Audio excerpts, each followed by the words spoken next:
بسم اللہ الرحمن الرحیم۔ جنت کی حور کو کس چیز سے بنایا گیا ہے؟ قسط نمبر 32۔ ایک غفلت میں ڈوبا ہوا انسان، ذرا میری باتوں کی طرف توجہ کر۔ میں کس لیے بنائی گئی ہوں؟ کیا تو اپنے رب کو بھول گیا ہے جس نے مجھے تیرے لیے بنایا ہے؟ اور میں کس چیز سے بنائی گئی ہوں؟ آپ صلی اللہ علیہ وسلم نے فرمایا، حور 3 چیزوں سے پیدا کی گئی ہے۔ ان کا نچلا حصہ مشک کستوری کا ہے، اور درمیانہ حصہ عنبر کا ہے، اور اوپر کا حصہ کافور کا ہے، اور ان کے بالوں ابرو سیاہ ہیں، نور سے ان کا خط کھینچا گیا ہے۔ آپ صلی اللہ علیہ وسلم کا ارشاد ہے، فرمایا میں نے جبریل علیہ السلام سے پوچھا تو کہا کہ مجھے بتاؤ اللہ تعالیٰ حور عین کو کس طرح سے تکلیف فرماتے ہیں؟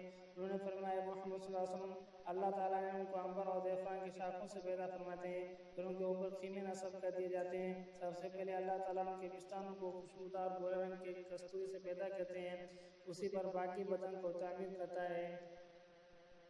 بسم اللہ الرحمن الرحیم۔ جنت کی حور کے باقی بدن کو کس چیزوں سے بنایا گیا ہے؟ قسط نمبر 33۔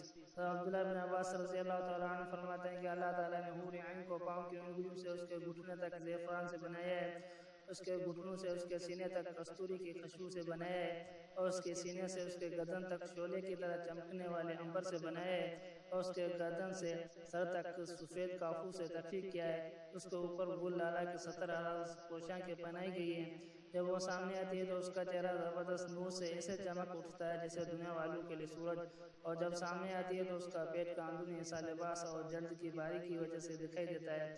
اس کے سر میں خوشبودار کستوری کے بالوں کی چوٹیاں ہیں، ہر ایک چوٹی کو اٹھانے کے لیے ایک خدمتگار ہوگی جو اس کے کنارے کو اٹھانے والے ہوگی۔